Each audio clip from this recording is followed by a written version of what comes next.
डायन पहला भाग अध्याय 1 काली रात का साया। उत्तर प्रदेश के पूर्वी हिस्से में बसे एक छोटे से गांव कुंवरपुर का नाम सुनते ही आसपास के गांवों के लोग एक अजीब सी चुप्पी ओढ़ लेते थे।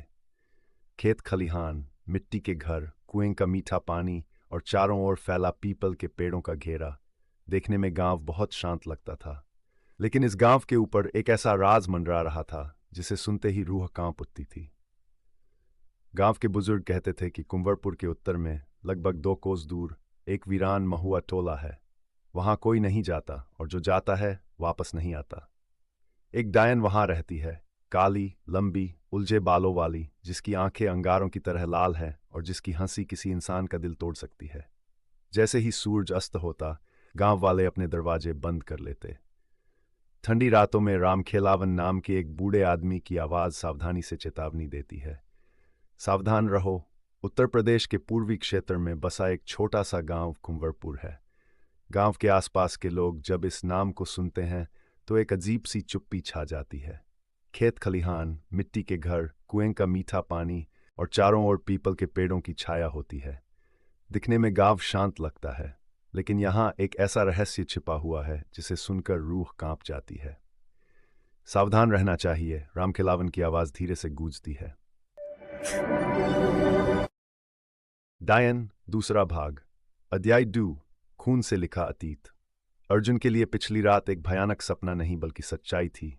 उसकी गर्दन पर पड़े नीले काले निशान सुबह भी जलन दे रहे थे। गांव के लोग उसे घूरते हुए देखते, जैसे वह किसी अनहोनी का वाहक हो। रामखेलावन ने गंभीर स्वर में कहा, बेटा, तूने उसे देख लिया है, अब वो तुझे देख रही है। अर्जुन ने ठंडी सांस ली और उत्सुकता से पूछा, ये डायन है कौन और क्यों गांव वाले इतना डरते हैं?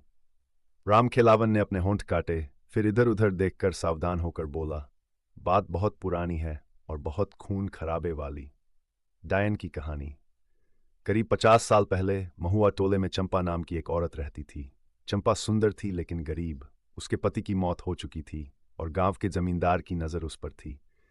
लोग कहते हैं जमींदार ने जबरन उस पर हाथ डालने की कोशिश की, लेकिन चंपा ने उसका विरोध। अध्याय 3 तंत्र मंत्र का रास्ता। सूरज की मौत के बाद गांव में डर और सन्नाटा छा जाता है। अर्जुन सोचता है डायन नजदीक आ रही है।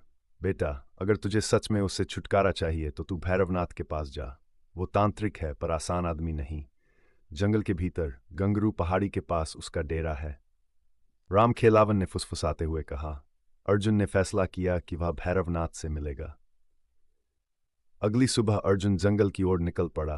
रास्ते में उसे एक अजीब सी बास महसूस होती है। जंगल के बीच अर्जुन को महसूस होता है कि कोई उसे देख रहा है। वह देखता है सफेद साड़ी में महिला। अर्जुन तेजी से चलता है लेकिन पायल की झंकार सुनाई देती है। अचानक एक काला बकरा उसके रास्ते में खड़ा होता है। उसकी लाल आंखें और खून टपकता मुंह दिखता है। काफी मशक्कत के बाद अर्जुन भैरवनाथ के डेरे पर पहुंचता है। भैरवनाथ ने आज्ञा से कहा, जो डायन चौथा भाग अध्याय 100 अमावस्या की रात। गांव के लोग दरवाजे बंद कर चुके थे। कोई बाहर झांक भी नहीं रहा था। सब जानते थे आज अमावस्या है। अर्जुन ने तांबे की तावीज गले में डाली, गंगाजल की बोतल कमर में बांधी और लोहे की कील को कपड़े में लपेटकर जेब में रखा।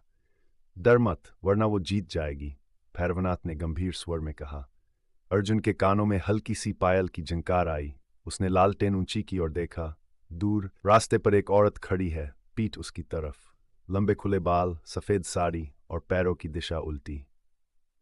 औरत ने मुस्कुराते हुए कहा और एक ही छलांग में अर्जुन से कुछ कदम दूर पहुंच गई।